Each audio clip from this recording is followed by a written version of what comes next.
Halo jiwaku, kali ini kita akan membahas mengenai standar Joule.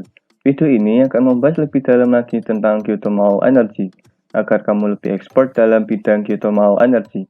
Yuk langsung saja kita mulai.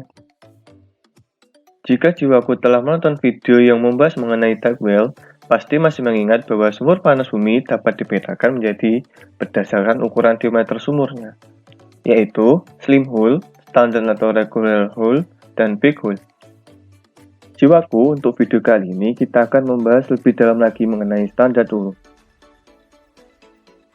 Kamu pasti sudah tahu bahwa standar dulu adalah sumur yang memiliki ukuran diameter konduktor casing sebesar 30 inch, surface casing sebesar 18,5/8 inch, diameter production casing sebesar 95/8 inch, dengan slotted liner atau perforated liner sebesar 7 inch ataupun 75/8 inch. Dan jika merupakan open hole, ukurannya yaitu 8,5 inch. Namun apa sih yang mendasari pemilihan dari standar hole? Alasan yang pertama yaitu apabila ditemukan reservoir dengan temperatur di atas 220 derajat Celcius. Yang kedua, memiliki permeabilitas tinggi dengan persebaran yang merata pada daerah tersebut. Lalu memiliki aliran fluida satu fasa. Lalu yang selanjutnya, berdasarkan ECO tahun 2018, standar hole biasanya digunakan untuk keperluan sumur eksplorasi.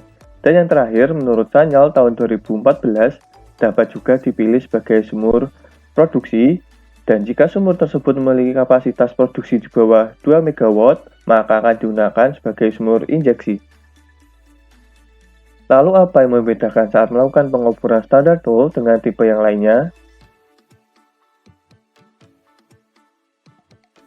Menurut Purba tahun 2019, hal yang membedakan antara standar hole dengan tipe-tipe yang lainnya saat melakukan pengukuran yaitu: yang pertama, lahan yang dipakai sebagai dudukan well pad sebesar 7.500 meter persegi sampai 12.000 meter persegi. Yang kedua, kapasitas ring yang digunakan yaitu sebesar 550 sampai 1.500 horsepower tergantung dengan kedalamannya. Sehingga untuk melakukan moving membutuhkan 60 sampai 100 truk. Selanjutnya, rata-rata pada sumur standar hole memiliki kedalaman antara 1.500 sampai 3.000 meter dengan waktu yang dibutuhkan rata-rata 30 sampai 45 hari terhitung dari spud sampai rig selesai dirilis dengan total kedalaman 2.000 meter. Lalu, casing yang dibutuhkan sebesar 135 ton dan membutuhkan semen sebanyak kurang lebih 55 meter kubik, lalu dapat digunakan untuk membuat sumur direksional dengan mudah. Kekurangan dari standar hole yaitu pada saat reservoir memiliki potensi yang tinggi, sehingga standar hole tidak dapat secara maksimal mengangkat fluida dari reservoir menuju permukaan. Hal ini dikarenakan friction loss yang tinggi, sehingga jika menggunakan standar hole akan membutuhkan lebih banyak sumur.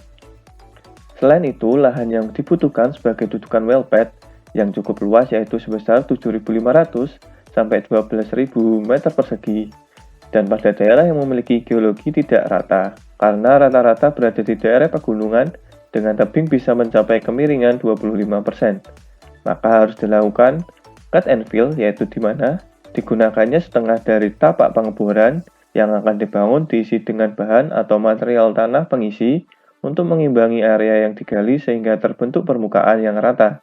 Selain itu, pembangunan sistem drainase yang memadai harus dilakukan untuk memberikan jalan untuk air hujan sehingga potensi tanah longsor atau landslide bisa diminimalisir. Pada standard hole, pada saat pengeboran juga dapat terjadi loss circulation, stuck pipe, steam kick, dan masalah-masalah lainnya. Dan pada saat produksi juga dapat terjadi seperti scaling, kepasiran, terjadinya korosi pada casing, dan masalah-masalah lainnya. Hal ini telah dibahas pada video lainnya ya. Nah, itu saja penjelasan mengenai standard well. Bagaimana jiwaku? Menarik bukan? Untuk membuat kalian lebih pintar lagi, jangan lupa tonton terus video I5 untuk belajar lebih lanjut dan komprehensif mengenai energi, geothermal, dan teknologi hanya di Jiwa Learning. Sampai jumpa!